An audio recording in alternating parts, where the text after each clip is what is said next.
Namaste, I am Anil Goel from AAA Insolvency, and today I am delivering voice 5 of a series called Voices from Courtrooms.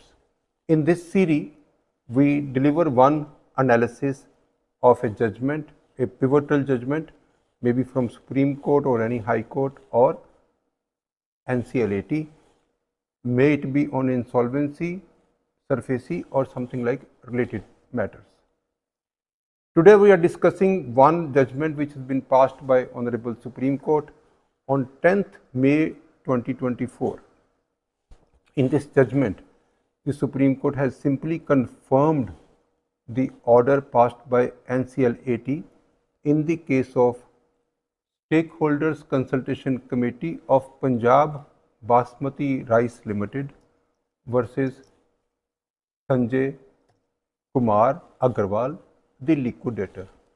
The liquidator was appointed in Punjab Basmati Rice Limited.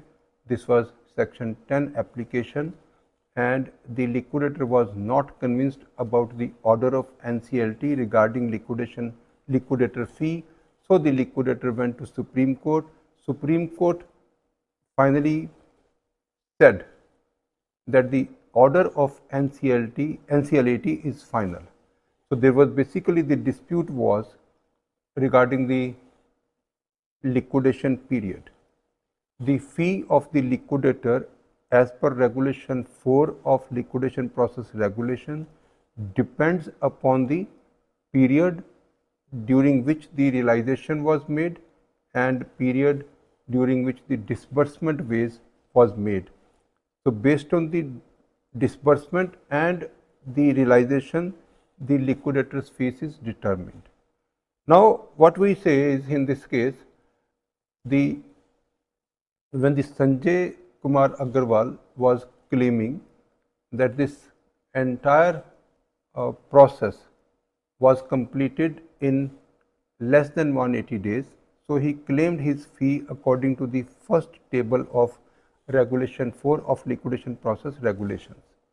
The liquidation order was passed on December 18, 2019, because there was no resolution plan. It was passed within 303 days, and then the liquidation estate was sold by way of an open auction on 1st April 2023. That is after 1200 days.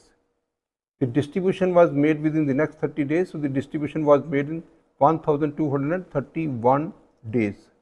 Now, the argument from the applicant, that is the Stakeholders Consultation Committee, because the applicant before the NCLAT was SCC. SCC was saying that the calculation of the liquidation period as done by the liquidator is incorrect. So therefore, the liquidator is claiming higher fee. The liquidator was saying that he has claimed the fee correctly because he was prevented by, one, the period of stay, and second, that some point of time some decisions were pending before the adjudicating authority. One issue is regarding exclusion of liquidation period.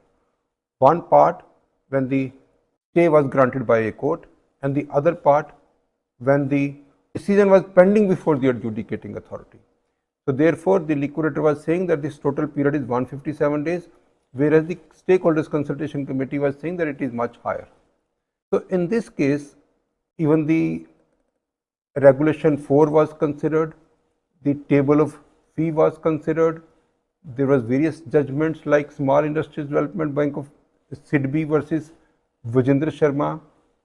Another case which was considered was Ashish Arjun Kumar Rathi, that was also considered.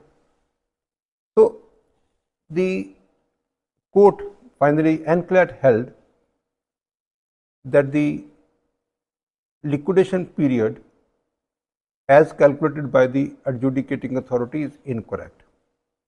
The NCLAT said that as far as the stay is concerned, that is okay to be excluded from the liquidation period, but one part, which is the decision pending before adjudicating authority for any reason, that cannot be excluded. Then see why we are discussing this is because there are different rates for because in case there is a table of fee under regulation 4, like in case the liquidation is done within 6 months and then the next 6 months and the next 1 year, because see, there was an amendment on 16th of September 2022, there were 4 tables earlier, then thereafter it only became 2.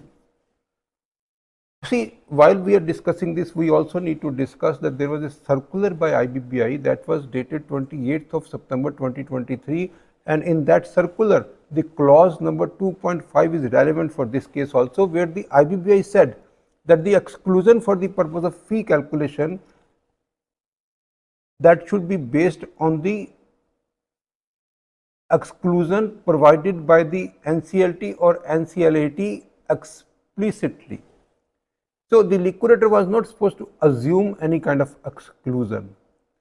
However, later on, this particular circular of IBBI dated 28th of September 2023, it was modified because of a judgment from Bombay High Court in the case of Amit Gupta versus IBBI.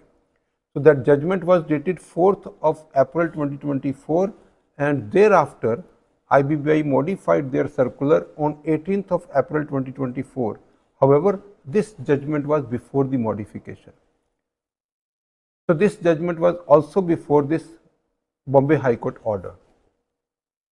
In this judgment, what was said? That the stay is a valid reason for exclusion, but anything pending before the adjudicating authority is not a valid decision. Now, once when we see the judgment of Amit Gupta versus IBBI, then we also understand what exactly was held by Honorable Bombay High Court. The High Court said that the computation of liquidator's fee is a matter of self-compliance. Any liquidator helping himself to a non-compliant fee would be amenable to the wrath of disciplinary proceedings that could lead to even cancellation of the registration of an IP. There is no provision in the current legal framework for the liquidator applying to NCLT or NCLAT for approval of the liquidator's fee. Therefore, indeed the paragraph 2.5 of the impugned circular introduces a completely new standard by providing that NCLT or NCLAT or any other court of law that has stayed the realization of any asset would need to approve the exclusion of the period of the stay while making computation of the liquidator's fee. The High Court further said that since there is no existing provision in the IBC or in the liquidation process regulations that requires approval of the NCLT or NCLAT or any other court of law for the purpose of deciding on the liquidator's fee, introducing such a requirement through the impugned circular is clearly in the nature of substantial amendment to the liquidation process regulations and not a clarification. The introduction of such a requirement could only have been made by amending the liquidation process regulations in compliance with the law making regulations. Without that process being followed, therefore, the paragraph 2.5 indeed deserves to be struck down. The High Court further said that as a matter of law too, paragraph 2.5 is problematic. It is a fundamental Indian legal principle that acts of court can prejudice no one. However, paragraph 2.5 turns the principle on its head. Although the liquidation process regulations are silent on ignoring the effect of sheer inability to dispose an asset due to a stay order. So, the paragraph 2.5 introduces a new requirement of the liquidator approaching the forum that stayed the disposal to also review his fee computation and approve it. Put differently, the impugned circular purports to confer a new jurisdiction that is not in existence, and that too by way of a circular. Strangely, paragraph 2.5 deals with the effect of a stay on liquidation but is silent about any stay on distribution. Now, when we see this particular judgment, now let us see what is the impact on the industry, on liquidators. One, that NCLAT has clarified that stay is definitely should be excluded, but any time which is taken by any adjudicating authority in passing a judgment should not be excluded. High Court, Bombay High Court says that it is a self-regulated exercise. The liquidator will calculate their fee of their own. Therefore, the circular cannot guide this, and therefore also NCLT and NCLAT having no power to approve a liquidator's fee. But then now what the liquidators are supposed to do?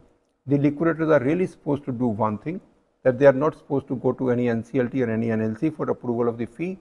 They have to simply say that, see, that if they were protected by any kind of court order, therefore they could not distribute or they could not realize the assets of the company, then they can exclude that period and they can calculate their fee and they can draw that fee. Of course, nowadays the stakeholder consultation committee can also verify such kind of calculations. Now, the conclusion in this case is that the calculation of liquidation period and the determination of liquidator fee under IBC is self-regulatory. NCLT and NCLAT has no power. The liquidators are supposed to calculate their fee very diligently, considering that any stay will entitle them for any exclusion, and they should not go back to the adjudicating authority or appellate authority saying that they should also pass an order regarding our fee. The judgment is in any case very important. It clarifies the position and it also guides liquidator how to calculate their fee. So therefore, we thought of covering this judgment in our voice series. So this is all about this judgment. Thank you very much. Please do subscribe to our channel AAA Insolvency so that you get alert whenever we upload a new series.